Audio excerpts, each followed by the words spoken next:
Hindustan zinc smelter Pataudi पर एक भैंस की मृत्यु होने पर जिंक गेट के सामने मृत भैंस को लेकर धरना प्रदर्शन किया गया। जहरीली गैस से पशु पक्षियों की लगातार हो रही मौत से हिंदुस्तान जिंक गेट पर किसानों का उग्र विरोध। ग्रामीणों व किसानों का कहना है कि हिंदुस्तान प्लांट से छोड़ा जा रहा एसिड आसपास के खेतों में फैलकर फसलों को नुकसान पहुंचा रहा है। वहीं पानी पीने योग्य नहीं रह गया। इसके अलावा हवा में छोड़ी जा रही जहरीली गैस से पशु पक्षियों की लगातार मौत हो रही है। निकलने वाली गैस से जानवरों में बुलेटिया रोग हो जाता है, जिससे पशु अपनी सुध भूलकर दौड़ता है व कुछ देर बाद नीचे गिर जाता है, मुंह से झाग निकलने लगता है और तड़प तड़प कर मर जाता है। किसानों का कहना है ये जिंक के आसपास के गांव में ज्यादातर पशुओं में यह रोग देखा गया है। आसपास गांव वालों की मांग है कि हर गांव में पशु चिकित्सालय खोला जाए, पशुओं का बीमा किया जाए, अगर पशुओं की मृत्यु होती है तो उसे उचित मुआवजा दिया जाए। भीड़ को देखकर गंगरार से पुलिस प्रशासन भी जिंक गेट पर आ गया। पुलिस प्रशासन द्वारा 7 दिन में कार्रवाई के लिए कहा गया, मगर किसान परमेश्वर जाट ने खुद के ऊपर पेट्रोल डालकर आत्मदाह का प्रयास किया। मौके पर पहुंचे गंगरार थाना अधिकारी डीपी दाघीच ने तत्परता दिखाते हुए ट्रैक्टर पर चढ़कर पेट्रोल की बोतल छीन ली, जिससे बड़ा हादसा टल गया। घटना के बाद मौके पर तनावपूर्ण स्थिति हो गई। किसानों का कहना है अगर 7 दिवस में समाधान नहीं होता तो उग्र आंदोलन किया जाएगा।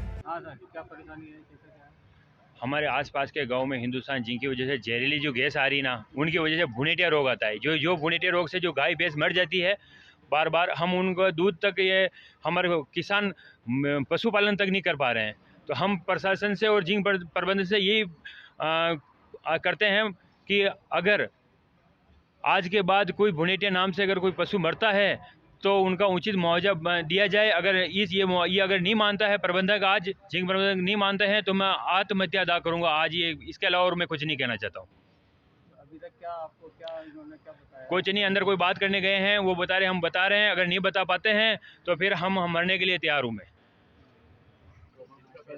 मैं श्यामलाल मिनारे सुवाड़े से हूँ और ये हिंदुस्तान जिंक के पेरा फेरी एरिया के जो गांव आते हैं, आजोलिया खेड़ा, मुंगा खेड़ा, पुठोली, नगरी, बिलिया, सुवाड़िया, इस क्षेत्र में हिंदुस्तान जिंक की इतनी विषैली गैस प्रदूषण से आए दिन लगभग इन सभी गांवों को मिला के हर महीने में कम से कम 20 से 25 पशुओं की मौत होती है, जिसमें गाय और भैंस होती है। अधिकतर भैंसों की ज़्यादा मौत होती है कि उनमें घनीटिया रोग आता है और मुंह में झाग आ जाता है।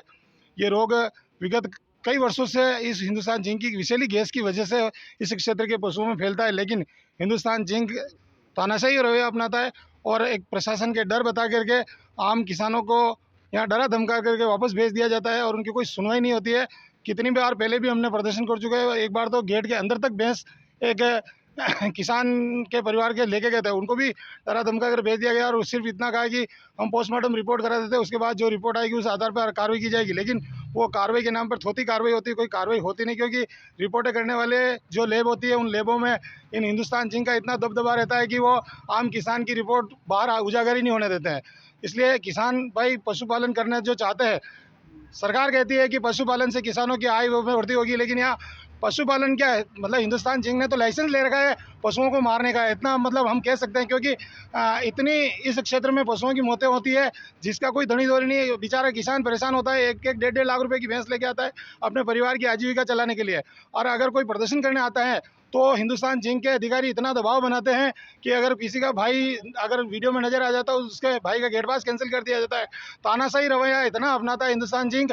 और हम इस क्षेत्र की आम जनता, पर्यावरण प्रदूषण हम झेलते हैं, जल प्रदूषण हम झेलते हैं, वायु प्रदूषण हम झेलते हैं, और क्षेत्र के बाहर जाके विकास करवाता है और इस क्षेत्र के जनता को न जल, जो शुद्ध जल पीने को मिलता है। आज हमारा TDS चेक कराया जाए तो हम कम से कम 2700 से 2800 के ऊपर TDS जा रहा है, जो पीने के लायक पानी नहीं हमारे 3-4 किलोमीटर के एरिया में।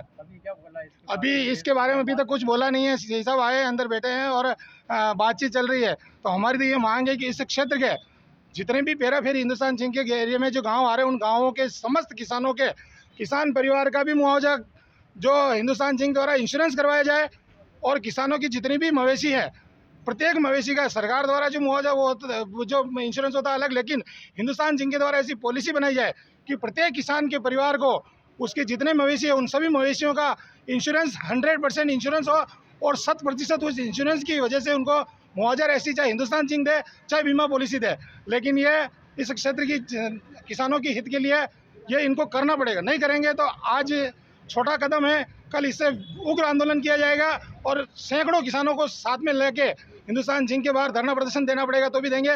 लेकिन किसानों के हित के लिए हम आगे तत्पर सब किसान भाई मिलके और इस समस्या से जूझ रहे हैं, तो उस समस्या के समाधान के लिए हिंदुस्तान जिंक को बातें माननी पड़ेगी, क्योंकि इस संग्रार प्रधान प्रतिनिधि हैं। आज हमारे साथ है हमारे कांग्रेस के ब्लॉक अध्यक्ष परमेश्वर जी जाट। आजुलिया खेड़ा, नगरी, बिल्लिया, मुंगा खेड़ा, पुठोली, मेरा निर्वाचन क्षेत्र भी पुठोली रहा है। यहाँ 2022 में भी जहरीली गैस का एक रिसाव हुआ था, जिसके अंदर मजबूरन हमारी सत्ता पक्ष थी, कांग्रेस की सरकार थी, तो इतना दबाव जिंक के ऊपर और जनता के साथ में मिलकर जिंक प्रशासन को मजबूर होकर सभी किसानों को मुआवजा देना पड़ा। आज उसके बाद से ये गत जनवरी माह में भी इसी तरह एक भैंस मरी, जुलाई में मरी, आज ये फिर दिसंबर में इसी तरह घटना हुई। इन सब में पोस्टमार्टम हुआ है, रिपोर्ट दर्ज हुई है, परंतु प्रशासन की सिर्फ खानापूर्ति है। इसका ना तो आज तक कोई FSL का जवाब आया है, ना कोई रिपोर्ट आई है, ना कोई किसान संतुष्ट हुआ है। तो आज मजबूर होकर कांग्रेस के हम प्रतिनिधि होने के नाते किसानों की आवाज़ को यहाँ लाने के लिए, क्योंकि पशुओं की जो समस्या है किसानों के आए दिन की, उसका मुद्दा यहाँ जिंक को अवगत कराना बहुत ज़रूरी है, क्योंकि आए दिन किसान परेशान है। अगर एक भैंस उनकी लाख रुपए की है, गाय 50,000 की है, अगर इस दिन आए दिन मरेगी और उनका निर्भरता, आप सब समझते हैं कि पशुओं की निर्भरता एक किसान के लिए कितनी महत्वपूर्ण है। आज इस बात की मांग को यहाँ रखते हुए इस भैंस का मुआवजा चाहे हो मत हो, लेकिन भविष्य में इस तरीके से अगर कोई भी बात हो या ये पूरे हमारे जो क्षेत्र है 5 गाँव में किसी भी पशु की मृत्यु होती है तो उसका PM होना चाहिए, उचित मुआवजा होना चाहिए। हिंदुस्तान जिंक उसका जो CSR में काम कर रही है उसके अंतर्गत इन सब की एक पॉलिसी करें और उसको हर किसान को अगर वो घटना होती है, जो बुनेटिया रोग जो हमारे किसानों की भाषा में यहाँ भैंस को 2 दिन तक परेशानी होकर अपने आप जो जहरीली रिसाव के कारण मर जाती है, उस सब का उचित मुआवजा मिलना चाहिए। प्रशासन ने हमें निश्चित तौर पे आश्वासन दिया है 7 दिन का, कि 7 दिवस के अंदर ये प्रत्येक पूरे गांव में, हमारे 5 गांव में किसानों के पशुओं की एक टैग लगाकर, एक पॉलिसी तैयार कराकर एक डॉक्टर यहाँ अपॉइंट करेंगे और उन सबको लिए एक उचित व्यवस्था करेंगे। अगर 7 दिन के अंदर ये नहीं करते हैं तो हमारा पूरा संगठन प्रत्येक किसानों के साथ इससे बड़ा 10 गुना बड़ा आंदोलन हम करने के लिए तैयार हैं। और अगर नहीं होता है तो ये मैं मीडिया को भी निवेदन करना चाहूँगा कि हमारी आवाज़ जिंक प्रशासन तक और मौजूदा सत्ता सरकार तक पहुँचनी चाहिए और किसानों की मांग का समस्या निवारण होनी चाहिए। धन्यवाद।